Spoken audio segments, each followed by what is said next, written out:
दमदार तरीके से आवत है।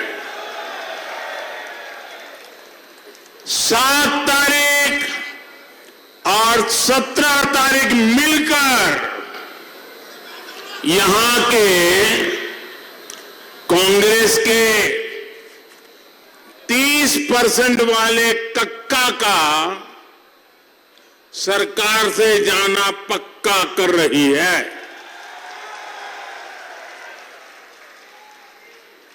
पिछले 5 साल यहां की कांग्रेस सरकार ने आपके भले का हर काम रोका है। कांग्रेस का एकमात्र लक्ष्य है छत्तीसगढ़ को लूटो, अपनी तिजोरी भरो। जब छत्तीसगढ़ को लूटने वाली कांग्रेस सरकार यहां से जाएगी, जब छत्तीसगढ़ का विकास करने वाली भाजपा सरकार यहां आएगी, तब छत्तीसगढ़ विकास की उस ऊंचाई पर पहुंचेगा जिसका छत्तीसगढ़ हकदार है। मेरे परिवारजनों, कांग्रेस किस तरह आपको धोखा देती है, इसका सबसे बड़ा उदाहरण गरीब को घर देने वाली जो योजना है, वो सबसे बड़ा उदाहरण है। गरीब का सबसे बड़ा सपना होता है, हर परिवार का सपना होता है कि उसका अपना घर हो और पक्का घर हो। कच्चे आवास में सबसे अधिक जो आबादी रहती है वो हम जैसे ओबीसी, दलित और आदिवासी परिवारों की है। इसलिए जब मैं 2014 में प्रधानमंत्री बना, मैंने तय किया कि देश में अब कोई गरीब झुग्गी झोपड़ी में, फुटपाथ पर, कच्चे घर में जिंदगी नहीं गुजारेगा। पिछले 10 साल में भाजपा सरकार ने देश में 4 करोड़ पक्के घर बनाकर गरीबों को दिए हैं। 4 करोड़। कितने घर? कितने घर? कितने घर? यह आंकड़ा बहुत बड़ा है। छत्तीसगढ़ में भी जब तक भाजपा सरकार थी, एक काम बराबर चलता था। दिल्ली से जो हम तय करके बताते थे सब लागू होता था। और मुझे खुशी है क्योंकि मैं तो छत्तीसगढ़ से लंबे समय से जुड़ा हुआ हूं। यहां मैंने संगठन में काम किया है। यहां की कोई गली मोहल्ला नहीं है जहां मैं गया नहीं, और इसलिए मैं यहां को भली भांति जानता था। तो मेरे मन में रहता था कि जिस छत्तीसगढ़ में मैंने इतने दिन बिताए हैं, इतने गांवों में गया हूं, इतने परिवारों से के बीच रहा हूं, मुझे इस छत्तीसगढ़ के लिए कुछ करना चाहिए। ये मेरा बड़ा उमंग था।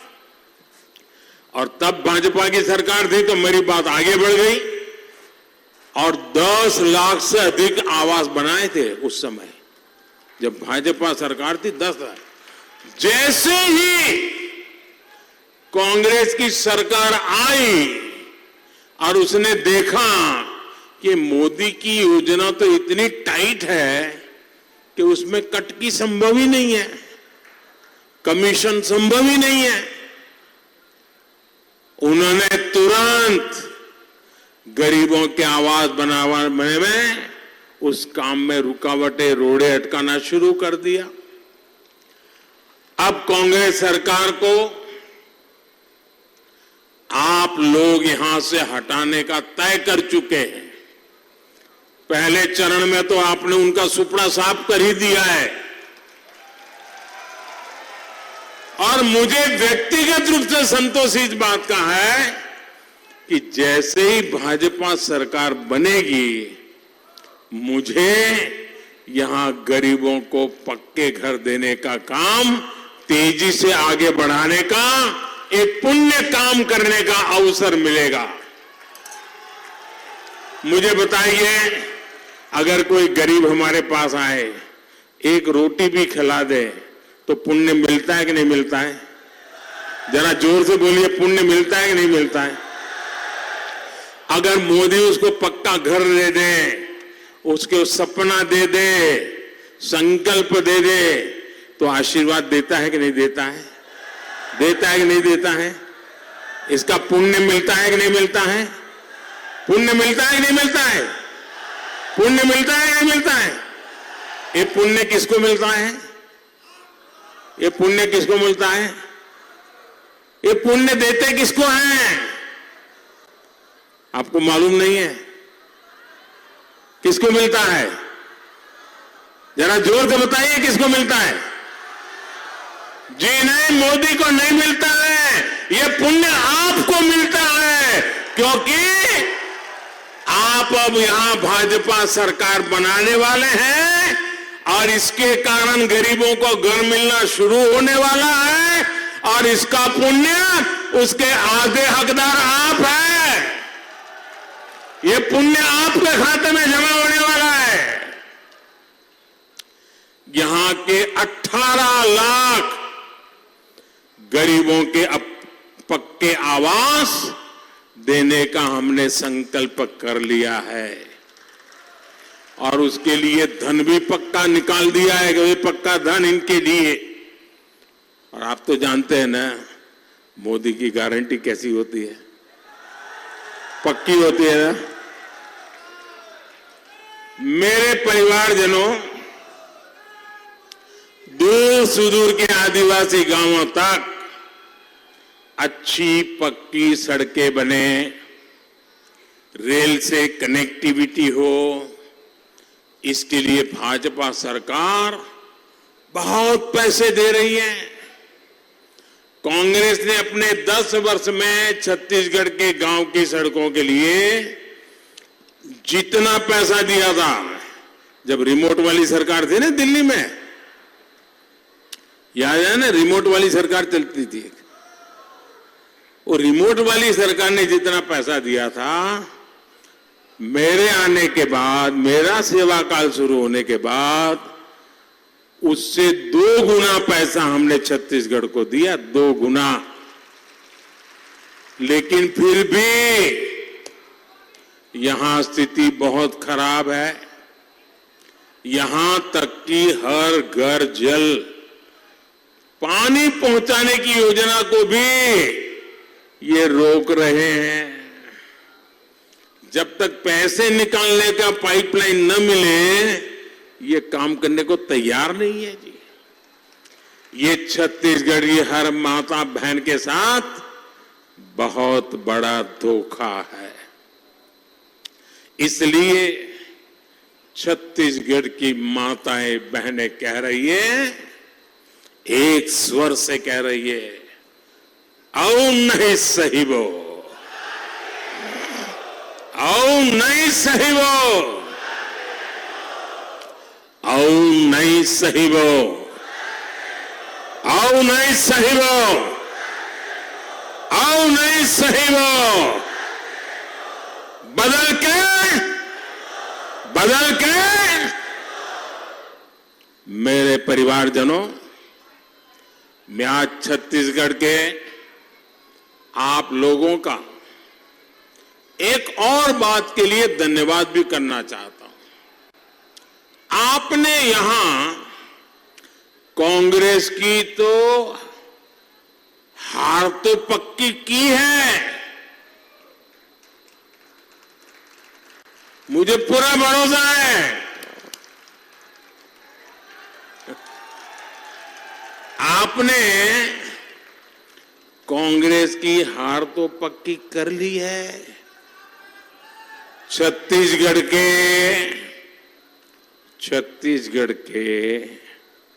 30% वाले कक्का भी, करारी हार भी आप पक्की मान लीजिए। ये कक्का का जाना भी पक्का। आज हर तरफ से खबरें आ रही हैं कि छत्तीसगढ़ के मुख्यमंत्री का विधायक बनना तक मुश्किल हो गया है। छत्तीसगढ़ के लोगों के साथ ही कांग्रेस के जो पुराने समर्पित कांग्रेसी हैं, वो यहां के मुख्यमंत्री से इतना चिढ़े हुए हैं कि इस बार उन्होंने यहां के मुख्यमंत्री को हराने की ठान ली है। अब उनके एमएलए बन तक के लाले पड़ रहे हैं।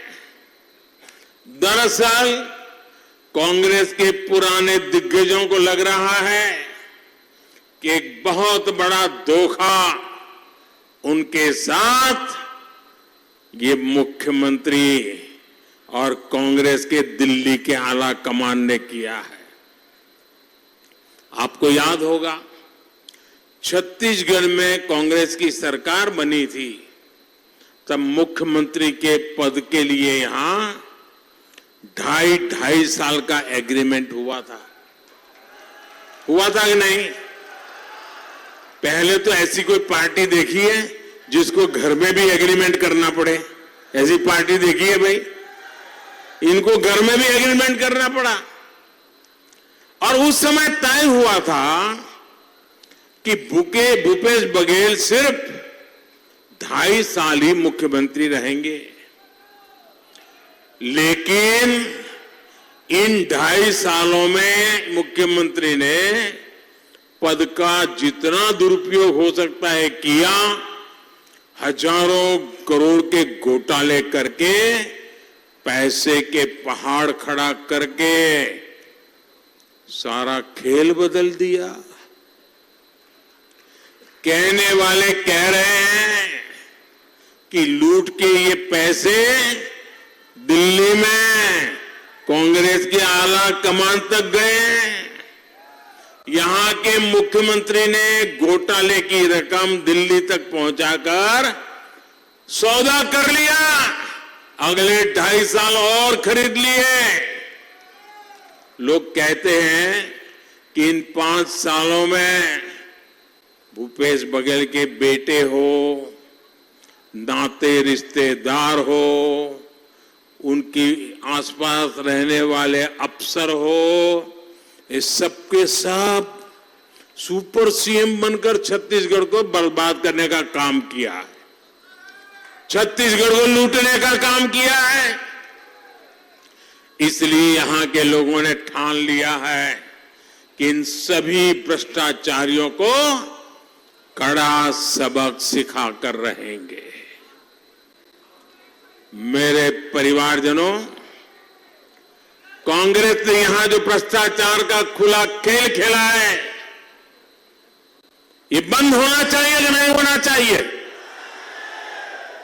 ये जनता जनार्दन का पैसा लूटने वालों को लौटाना चाहिए कि नहीं लौटाना चाहिए? उन पर कड़ी कार्रवाई होनी चाहिए कि नहीं होनी चाहिए? आज अफसर जेल में बैठे हैं, जमानत तक नहीं मिल रही है। आगे क्या होगा देखते रहिए।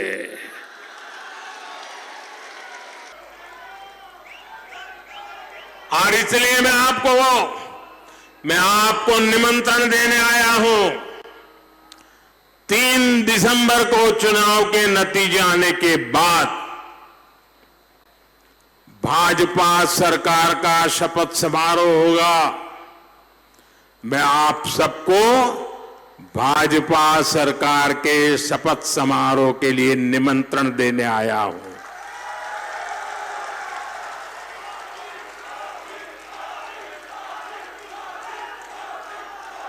मैं भाजपा के प्रत्येक कार्यकर्ता से भी कहूंगा, आप इतनी मेहनत करते हैं, आपका परिश्रम ही पार्टी की मजबूती का आधार है। आपको इसी तरह जुटे रहना है। आपको घर घर जाना है। जाओगे ना? ऐसा तो नहीं होगा ना मोदी जी आए इतनी विराट सभा हो गई, महासमुंद की सभाओं के सारे रिकॉर्ड टूट गए, अब तो जीतना पक्का है, अरे सो जाओ बस अब शपथ समारोह में जाएंगे। ऐसा तो नहीं करोगे ना? घर घर जाओगे, कमल खिलाओगे, वोटिंग सबसे ज्यादा करवाओगे, माता बहनों से अलग बात करोगे, युवाओं से अलग बात करोगे, किसानों से अलग बात करोगे, मजदूरों से अलग बात करोगे, झुग्गी झोपड़ी में जाके बात बताओगे, पक्का करोगे, कारखाने के बाहर खड़े रह करके निकलने वाले मजदूरों से मिलोगे, हर किसी से बात करोगे, पक्का कमल खिलाओगे। आप देखिए, मैं एक छोटा सा आपको उदाहरण देता हूं, आप मुझे बताना। मैं कहता हूं कि भाई हमें देश को आगे बढ़ाने के लिए आत्मनिर्भर होना चाहिए। ये सही है कि नहीं है? जरा एक एक चीज का जवाब देना। सही काम है कि नहीं है? मैं कहता हूं हम जो लोकल है उसको खरीदें, ये अच्छा काम है कि नहीं है? इससे जो लोकल लोग उत्पाद करते हैं उनको रोजी रोटी मिलेगी कि नहीं मिलेगी? गांव का पैसा गांव में रहेगा कि नहीं रहेगा? जिले का पैसा जिले में रहेगा कि नहीं रहेगा? राज्य का पैसा राज्य में रहेगा कि नहीं रहेगा? देश का पैसा देश में रहेगा कि नहीं रहेगा? आप जरा हाथ ऊपर करके बताइए, काम अच्छा है कि नहीं है? अच्छा है। आप इसे अच्छा मानते हैं? आपने देखा होगा सोशल मीडिया में पूरा देश vocal for local, vocal for local, सब लोग हर चीज स्थानीय खरीद रहे हैं और गर्व से ले रहे हैं। क्यों? हर एक को लगता है अब देश को आगे बढ़ाना है, देश के नौजवानों को रोजगार मिले ऐसा करना है। हर किसी को लगता है कि नहीं लगता है? आपने भी स्थानीय उत्पाद खरीदा कि नहीं खरीदा? इस दिवाली में खरीदी की तो स्थानीय किया कि नहीं किया? इतना सारा करोड़ों लोग सोशल मीडिया में है। आपको मैं चैलेंज करता हूं, कांग्रेस का एक भी ऑफिशियल सोशल मीडिया प्लेटफॉर्म उसने ऐसी अपील की हो कि स्थानीय चीजें खरीदो, मैं चैलेंज करता हूं उन्होंने एक नहीं की। बताइए, क्या ये देश सेवा है? क्या ये गरीबों की सेवा है? क्या ये युवाओं के रोजगार की सेवा है? क्या स्थानीय चीजें खरीदना? गांधी जी कह के गए हैं, मोदी तो गांधी जी की बात को आगे बढ़ रहा है। कांग्रेस के लोगों के पेट में दर्द क्या हो रहा है? इसलिए ऐसे लोगों का इस देश में जितना समय ज्यादा दबदबा रहेगा ना, देश दबता जाएगा, देश दबता जाएगा। इसलिए मेरे भाइयों बहनों, मैं कहता हूं सवाल राज सत्ता का नहीं है, सवाल आपके बच्चों के भविष्य का है। और मोदी पैदा हुआ है आपका और आपके बच्चों के भविष्य को बनाने के लिए, रात दिन मेहनत करने के लिए।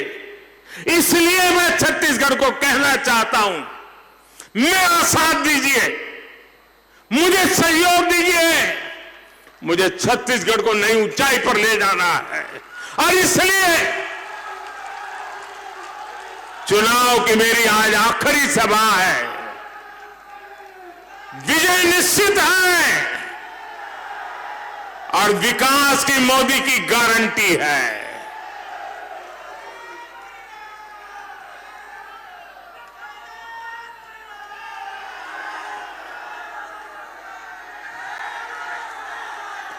अच्छा साथियों, मेरा एक काम करोगे? हर चीज में तो बहुत जोर से बोल रहे हो, और मेरा काम कहता हो तो ठंडे पड़ जाते हो। मेरा काम करोगे, पक्का करोगे। लेकिन ये चुनाव वाला काम नहीं है, मेरा काम है। बोलो करोगे? जो करेंगे वो हाथ ऊपर करे जरा। वो पीछे वाले भी हाथ ऊपर कर रहे हैं, भाई सब लोग हाथ कर रहे हैं, तो मैं विश्वास करूं आप करेंगे? ये आपकी मुझे गारंटी है। तो काम मैं बताऊं करेंगे? ये मेरा पर्सनल काम है, करना पड़ेगा। देखिए, घर घर जाना और लोगों को कहना कि अपने मोदी जी महासमुंद आए थे, कहेंगे। और फिर कहना कि मोदी जी आए थे, उन्होंने खास जोहार पहुंचाया है आपको। मेरा जोहार पहुंचाना है, पहुंचा दोगे? घर घर मेरा जोहार पहुंचा दोगे? घर घर मेरा राम राम पहुंचा दोगे? घर घर मेरा नमस्ते पहुंचा दोगे? पक्का पहुंचा दोगे? देखिए, ये मेरा स्वार्थ है, इतना काम आप जरूर करना। क्योंकि जब आप मेरा राम राम कहते हैं ना, मेरा जोहार कहते हैं, मेरा प्रणाम कहते हैं, तो वो मन से मुझे आशीर्वाद देते हैं। और जब वो आशीर्वाद देते हैं, वो मेरे में ऊर्जा भर देते हैं, एक नई शक्ति भर देते हैं, नई प्राण शक्ति दे देते हैं, और उससे मुझे आप लोगों के लिए काम करने की ताकत मिल जाती है। दिन रात दौड़ने की ताकत मिल जाती है, दिन रात मेहनत करने का मन बना रहता है, एक नया विश्वास पैदा होता है, हर पल नया उमंग आ जाता है। न थकता हूं, न रुकता हूं और न ही झुकता हूं। क्यों? क्योंकि वो आशीर्वाद मुझे मिल जाते हैं। और इसलिए मेरा जोहार पहुंचाओगे? हाथ ऊपर करके बताइए, मेरा जोहार पहुंचाओगे? मेरा राम राम पहुंचाओगे? मेरा नमस्ते पहुंचाओगे? बहुत बहुत धन्यवाद। बोलिए भारत माता की, भारत माता की, भारत माता की। धन्यवाद।